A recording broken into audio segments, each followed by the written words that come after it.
When it comes to mornings, Wendy's is always the right choice. And now that our honey butter chicken biscuit is $1.99, it's easy to steer clear of bad breakfast. Choose wisely. Choose Wendy's. Limited time only at participating U.S. Wendy's during breakfast hours. A la carte only. Not valid in a combo. Me, but also you. The Pharaoh fast forwards his favorite foreign film, Powder Donut. Okay, what's my line? The only line I see here on the script is get options based on your budget with the Name Your Price tool from Progressive. Oh man, that's a tongue twister, huh? I'm sorry, I'm gonna need a few more minutes. Bulbous Walrus, the Bulbous Walrus. The Name Your Price tool, only from Progressive. The owl ran afoul of the comatose coxswain. Progressive Casualty Insurance Company and affiliates. Price and coverage match limited by state law.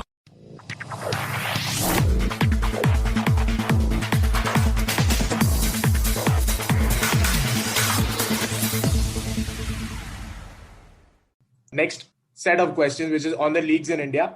Akash, let me come to you with this again. Navid wants to know, will our Football Canada go through a major alteration the next season? Is it feasible for the investors?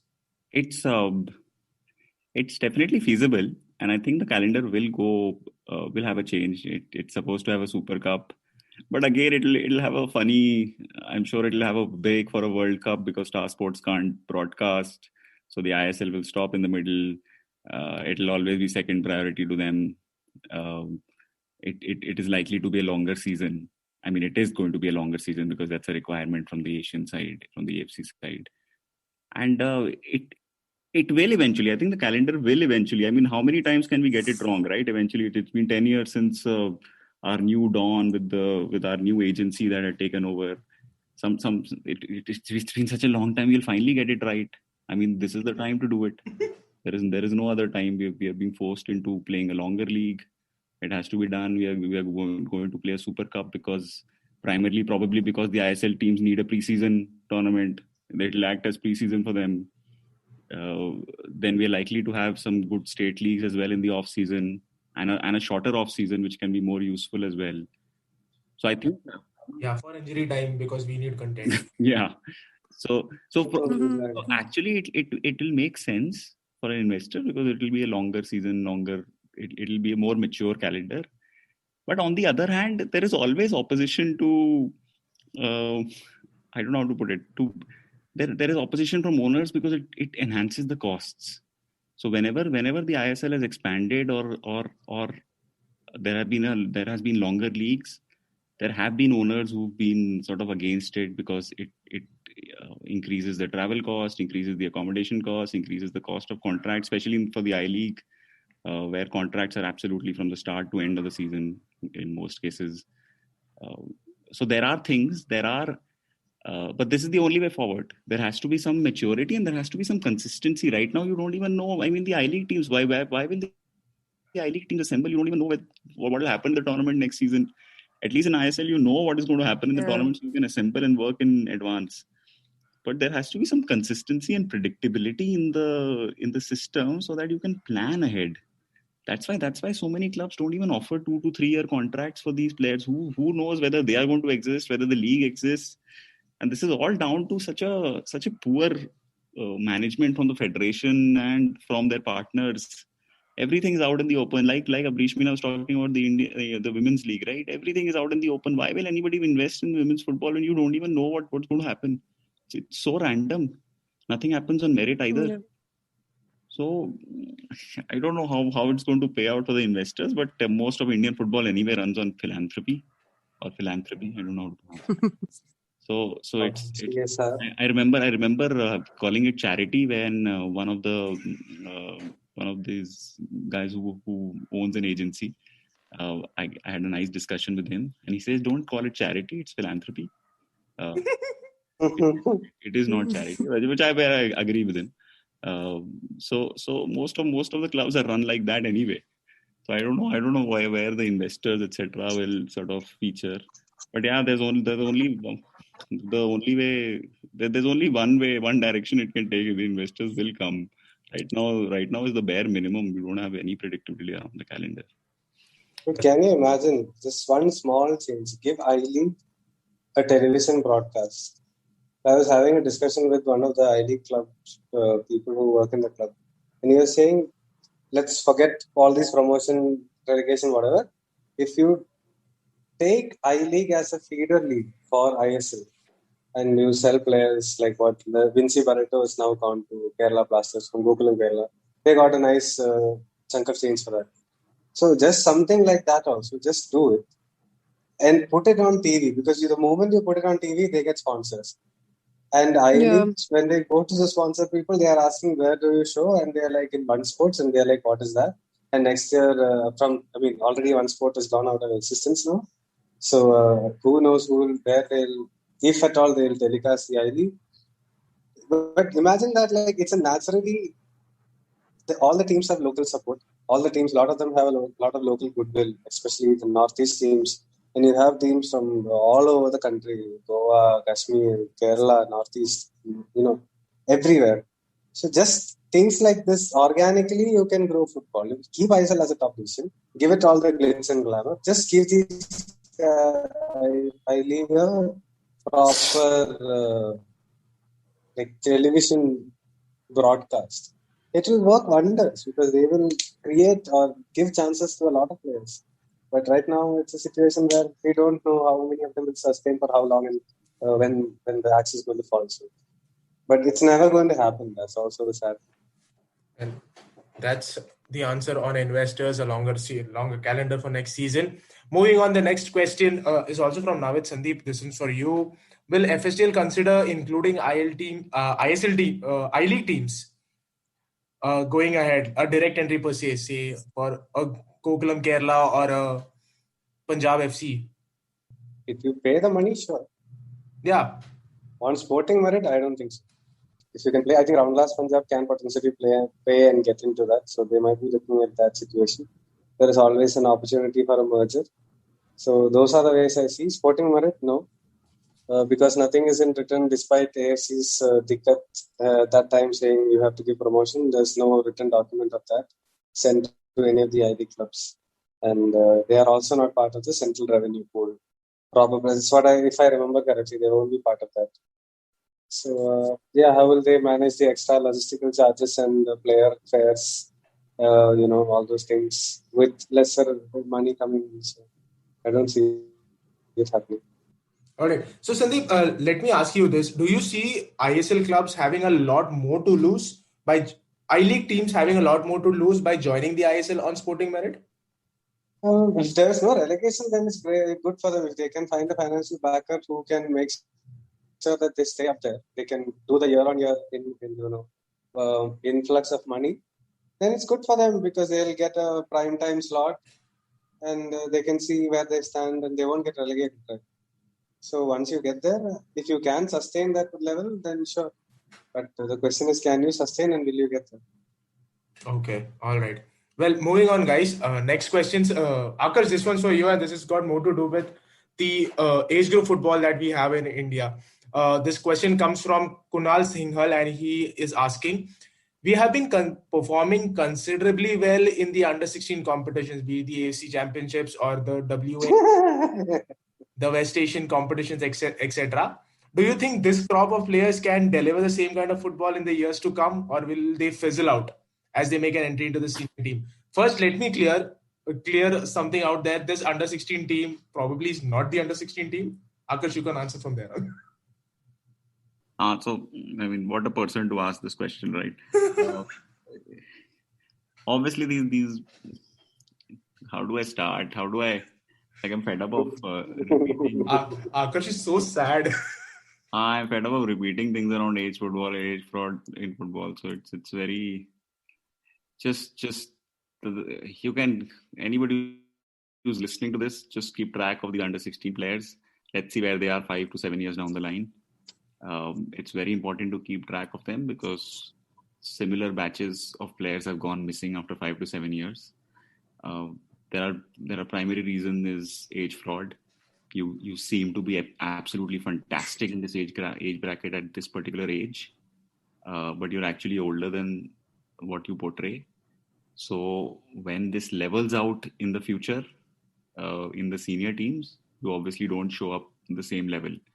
And besides, it's quite a myth that our under 16 team performed really well in that particular AFC competition, the last AFC competition that we entered in 2018 actually, because the last one was cancelled. So I specifically watch matches so that I do not depend on others' opinions, right? Otherwise, you are depending on a report all the time. This is where on exposure tour you're dependent on All India Football Federation's report. I mean, it couldn't be the worst source of a description of a match than then. So I watched all the 4 matches, including the Korea one. Most of the Indian football audience obviously tuned in for the Korean match and decided that obviously we're going to defend through that match because this is Korea we're talking about, right? So that was the only way. The problem is all those 3 matches were played in the same manner. We scored 1 penalty goal all tournament, and that is it. And that was Vikram Pratap being fouled by Vietnam. Even in that match, I think it was Vietnam or Myanmar. I think it was Vietnam. Even in that match, you should watch Vietnam's football and poise on the ball. They were fantastic. They actually got the ball down, passed it around, played, and it was a struggle on a very poor field, right? And they still did it. While obviously our excuse would have been that the field is bad, so we were playing a direct game. Unfortunately, we were always playing a direct game. In the third match where Iran under 16 was playing against ours, Iran missed a penalty and a whole host of chances. And they just needed to win 1-0 to qualify and dump us out of the tournament. We got really lucky, right? So in those 4 matches, we had 3 0-0s. Sorry, 1-0 defeat, 1-0 victory with a penalty goal, and 2-0. So while we discuss, and that was portrayed as the greatest, as the best ever under 16 team, and it wasn't, right? So a lot of the hype is because we're just starving for some sort of young youth, some sort of hope, and that is what Indian football relies on. And I don't think we're going to be able to sustain that level. Some of the players might be able to now because they have a certain avenue like an ISL to finally sort of you might be able to play with better foreigners and you might be able to get a level of competition that is higher than previous times. But even then, we sort of underestimate how the I-League was in 2010 and 2011 and 2012 because it was a fantastic competition actually at that time and with even 14 to 16 teams, right? So I don't think that they're going to be able to sustain this level. But it's so important for us to keep track of this and learn from it, and we do not.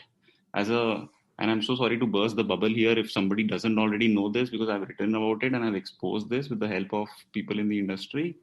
When we went for an exposure tour in 2019, was it 2019? I think it was 2019.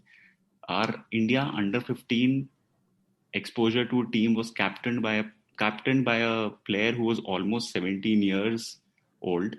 And he was almost 17 years, not that I've done any investigative work for this. I logged on to the All India Football Federation central registration system, searched for that player, and that player was nearly 17 in their own system. And he captained the under 15 team in Slovenia or somewhere. This is how ridiculous this entire our attitude towards age fraud is. So it generally doesn't matter to me what we do because eventually the players you are seeing are going to vanish in a few years, and that is one of the biggest. That is probably the biggest reason we don't qualify for the World Cup and all that. And every 4 years we have a discussion because the players we put in all the money and all the investment in are actually not the players who are going to be there who are going to be there 5 years down the line. It is that simple an equation. We haven't been able to get this right. And the other argument is, this happens in Saudi Arabia, Iran, Iraq. Yeah, but those players play at a certain level because they have that culture and they start very early. Our players do not start early. Our players cheat the system so that they can get a livelihood out of this sport. Whereas in Iran, Iraq, etc., these players are already playing the sport and they eventually compete with other players and get a chance to get into the national team. While our players take a shortcut by cheating the system, our coaches take a shortcut by cheating the system, our federation takes a shortcut by cheating the system. So it's all a little I don't know how to put it. I don't have any more words. You can take it ahead. Okay, there you go. A very detailed answer, I would say. But carrying on from there, next question, Abrish Meena, this one's for you. Kind of countering what a claim that Football Baba just made, that ISL gives an avenue for a lot of youngsters to get some time under the light. This next question comes from Dr. Gloom, and he wants to know, do ISL clubs hold on to young talent and hamper their progress? No, I don't think so. I mean, a lot of ISL club have teams that play in the second division. So for all the players who can't make it to the first team, they do play in the second division with the ISL clubs B teams.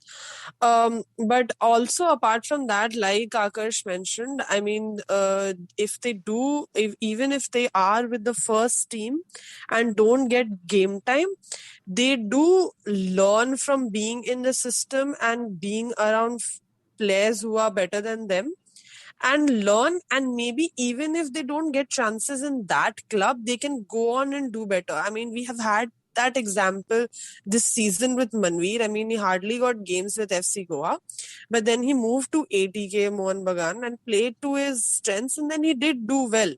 But the basics did come from the time that he spent in FC Goa learning how to be on the ball, right? So, I mean, it's not like they're hampering the progress. It just may seem like that sometimes, because they don't get youngsters. It's difficult for them to get a bit of game time in ISL, but I don't see it that way. I don't think they hamper the progress. Akash, you'd like to add to that? Yeah, the argument here eventually then goes into that, we should promote, and we should sort of put regulations around these teams must field an under something homegrown player, etc., which is again such a bad solution. I mean, you can't.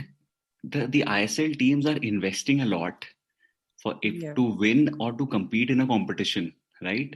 And then eventually you're going to play the nationalism wala card, and which says, you should be doing it you should be playing young players. How can you sit young players on the bench? Well, they want the best young players because they are planning ahead for 5 years. So that's why they sort of want these players on a contract right now. I mean, the argument isn't that whether you should blame ISL clubs. Do something around, expand the calendar, have some more matches so that these players can actually play. They're not restricted to one league and one competition. And when you can't play at that competition at that level, then you don't have any game time across the calendar. That's not how things work, right? You can't expect game time to be given as charity to you in the topmost league of a country. You have to earn it. So this entire thing as well, right, where you sort of go into this guilt trip, these clubs are not playing youngsters, they should. Some of these clubs are actually playing youngsters, and actually that is their only card to sort of like in Odisha FC, that's the only card they've played to sort of save their face, which is good. I generally like how Odisha had played with in the last few seasons, in at least under I forgot his name, Gombao, right? Yeah, Gombao. So, at least they were sort of giving youngsters a chance, etc. And then you saw what their performance is like, right? You don't expect an ATK Mohan Bagan and a Mumbai City FC to do that because they've invested so much. They want to win the competition. So the I-League, for example, I don't know if the listener who's asked knows this. The I-League tried this. The I-League has I think it's not has, it is had. I-League had an under-22 rule. So first of all, the Indian Arrows was made for this because people were not the Pylon Arrows. Initially, it was called the Pylon Arrows. Yeah. To solve the problem that the I-League clubs weren't giving youngsters a chance. Now that funding did not sort of the Pylon group. I think it was a Pylon group, right? So the funding stopped for that. So the Indian Arrows, the Arrows team dismantled. Then the I-League introduced a rule where you have to play an under-22 player in the starting lineup. What the coaches used to do is play them in the under-20 and take them off within 5 minutes of the game. That was even more embarrassing for the under-22 player. They were just placeholders there.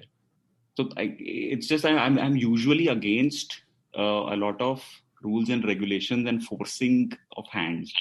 Well, I'm a liberal that way. So it has to be it is an open market. It has to be done in a certain manner. You can't keep on pushing teams to do in a certain manner to push them to play a certain next thing you will say that every team has to play a striker, so an Indian striker. That can't be the way things go, right? Right. The premier competition of the country, it's either you perform or perish, right? And that's the way it should be.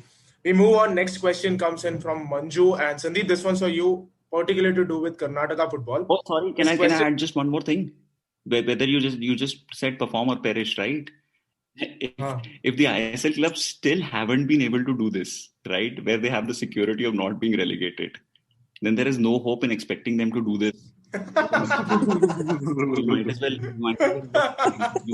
look at some other avenues for this. Well. We move on. Sandeep, this one coming to you. From Manju, he wants to know what is the reason that KSFA does not have a state league, but different districts in the state have their own leagues. Like Belagavi they have a league of their own. A BDFA has a league in Bangalore. Mysore district also has a league, if I'm not wrong. What is the reason behind this? Because of this question, right? I spoke to people at the KSFA. Now, you know me to be quite cynical about what people, federations and associations are. But I have to say that the current KSFA are quite good, at least in terms of making sure that there are tournaments and things of that nature going on. There's always some tournament going on.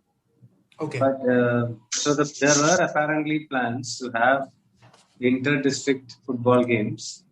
So in the same sense that they would have all these district games, and then they would come to Bangalore and have one final round of sorts. All the winners of the district round will come and play in Bangalore. So all these plans were put in place. I think now when he said it, I sort of remember writing about it before the pandemic started.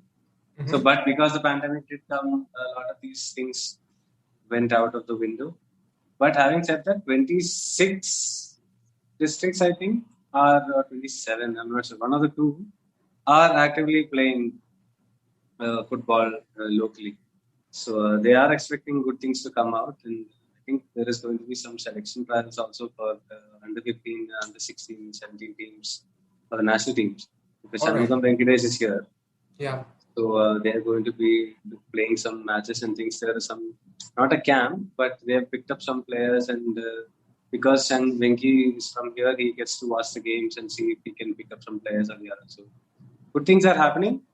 Maybe in a year or two, you will finally have an inter-district tournament also going on. But as it stands, there are only plans, and COVID has really affected. There are other plans also. All right. They did expand C division, but there were plans to increase to even more clubs that didn't work.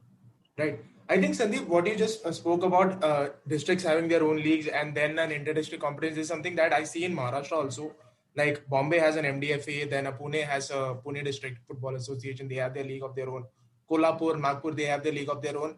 And later in the season, once these local leagues are done, then you have an inter-district competition, which is technically the state level competition. And from where your Santosh Trophy team is selected. I think that is something what Karnataka is also trying to, is something on the similar lines, right? Yeah, something along the same lines. All right, great. So moving on, next question. Abresh Meena, this one's for you. And the question comes from Roshan, and he wants to know a little more about Mumbai City FC's next season and their appearance in the AFC Champions League. Who do you think could be a good fit for the Mumbai City FC team, an Indian player who could help them in their aspirations in the AFC Champions League besides Chetri? So I was just saying, I think they have a pretty good squad in terms of the Indian players as is. So I honestly, in terms of who they should sign as Indians, I think they have put up a pretty good squad, and the Indians that they have actually help their foreigners also perform to a great extent. So I don't think in terms of like just for finishing, you need a particular Indian player. If they want to, honestly, if they want to win, they have a pretty, like they have Indian players on the wings, which is exactly what the strength of, say, Indian football at the moment is. I mean, you have way too many wingers. So that is where they use the Indian players, and I think that pretty much works for them. Next question, Akarsh. This one comes from Nutmeg. And his question is, will there ever be another AIFF president, or this position as retired with Praful Patel and he'll be the president till the time he wants? No, unfortunately he can't. Sorry. Fortunately he can't. Unfortunately he can't. Because there seem to be clear candidates who seem to be eyeing that position, starting with our football. Yeah. So I'm actually quite out of touch with the whole thing, because I think it's just either way right now things are not controlled from the federation. It's just a prestige thing. that you get to sort of be as a AFC vice president, etc., etc. I don't even know. I think they have made AIFF into this president's role in the Indian entire system, where president just signs off and it's the prime minister, which is FSDL now, does all the. Yeah, exactly. So that's a good analogy. But also I think Praful Patel has been given some honorary president role, and the only worry is that whoever comes in next shouldn't be just a proxy for him, right? Sometimes these things play out that way, right? Like proxy voting. So sometimes it's just a face, but the entire thing is running the same way. Well, that I think brings us to the end of the question. There's one more question. This comes from Howard versus Hard Work. Pretty interesting Twitter handle there. The question is for Shlok. Unfortunately, he couldn't join us on this recording. So what we have done is we asked him to send us a recording, and we'll play his answer once I read out the question here. So the question is, the person wanted to know how Shlok can explain what he gets, how he inferences from various metrics that he does for his analytic pieces on various copies that he writes. So here's what Shlok had to say. Okay, so the question was how I get various inferences from metrics, right? Now, I would like to say that my work is divided around 70-30 based on the eye test and metrics, which means 70% of my conclusions I derive simply through visuals, which is watching matches and so on, and 30% of it is backed up by metrics. This is primarily because metrics in Indian football aren't as fleshed out as the ones in European football. Just for example, let's look at something like pass accuracy, right? Let's consider two defensive midfielders, Deepak Tangri and Ahmed Chaho. Deepak Tangri would not be as adventurous in his passing as Chaho, and neither does he take set pieces, right? Most of his passes may be sideways, whereas Ahmed Chaho, he goes long, he's one of the major creators in his team, which means he attempts more difficult passes, and in that way, if his pass completion rate is lower than Deepak Tangri, that does not make him a worse passer. It just means he's trying to attempt difficult passes. This is something that stats may not show you because we don't have many advanced stats in Indian football yet. The ones on SofaScore don't really talk about the length of the pass or even the situation, whether the pass is played under pressure, whether it was a set piece, which area on the pitch it's coming from, we don't know that. So a lot of the analysis or the inferences I have are through the matches I watch. Of course, there are some great stats, like I would advocate for XG, which tells you about the quality of chances and whatnot. But in comparison, there's a lot of misleading stats as well, like chances created, which literally means a pass that leads to a shot. Now, when you think about it, a pass that could be a simple sideways pass followed by a shot 30 yards away from goal, it's rather unproductive if you think about it. It's not like that pass created anything fancy as such. It's not like it created a particular chance, but it's still called chances created, and some people will post it as, oh, this player created 5 chances, but it sounds misleading if you get what I'm trying to say, right? So that's the thing, we really need to know the context of the stats we use. Sometimes I have to adjust the stats. For example, this one piece I had done, I had to adjust the stats according to possession, because teams that have lesser possession tend to defend more, and hence the defenders get to complete more tackles as compared to a team that holds the ball more often. So I had to adjust those stats according to the possession each team had. So there are these things, there's various things that you do with stats. A lot of times you don't just take them at face value and say, okay, this number directly means that X thing happens. It's usually not like that, because football as a game is very fluid and, unpredictable. So it's very important to not only know the definition of the stat that comes, but also how many contexts it can be interpreted in. And that's mostly it. So that was Shlok telling us how he breaks numbers for his various analytical copies that he writes. There's one more question, and Sandeep, I will get this to you. Dr. Gloom wants to know what is KFA's, that's Kerala Football Association's vision with the Kerala Premier League. So KSA, the Kerala League, the Kerala Association, they had some the last 3 years have been quite good with KPL. They have done well. A lot of teams have come and gone, but there have been consistently teams, and a lot of Malayali players have been scouted from these teams, especially like at Dimit, for example, recently. And so there is also a lot of investment going into a lot of the Kerala teams. Like a Luka SC is a new team that has sort of picked up, or Sheffield United, joining forces with I think Kerala United, right? FC Kerala United, right? Or Quads now changing into new ones. So basically, there has been a lot of activity going on in terms of Kerala football.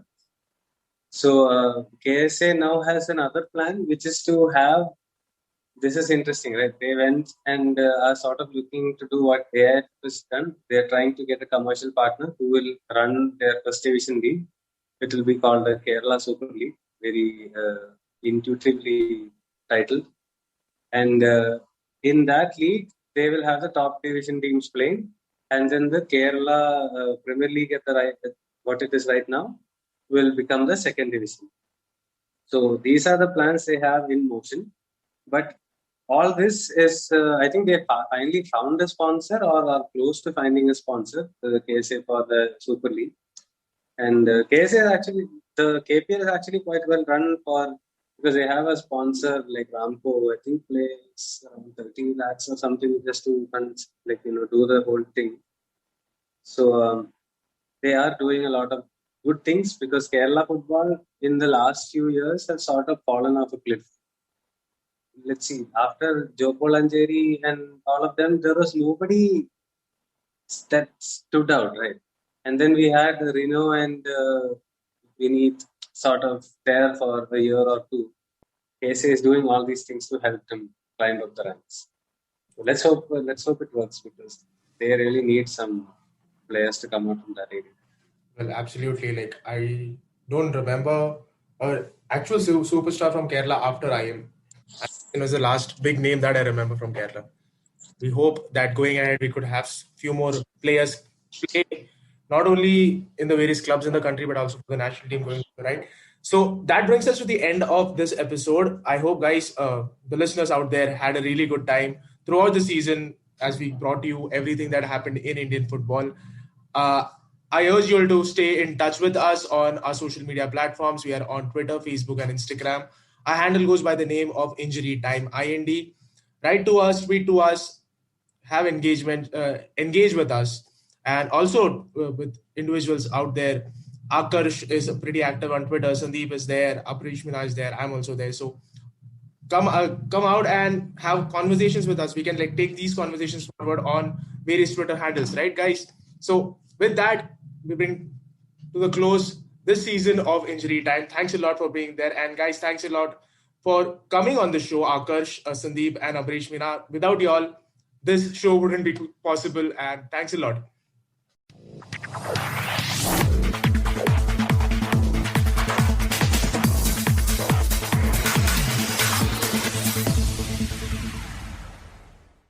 Hike the trail? Check. Order takeout? Check. Schedule heart checkup? Done. We've all adapted to a new way of living. Keep your healthcare on schedule with Johns Hopkins Medicine, where your health and safety are our highest priorities. We're ready to care for you through virtual and in-person visits across Maryland and the greater Washington region. Your health, our experts, safely caring for you. Schedule your care now. Learn more at hopkinsmedicine.org/safe.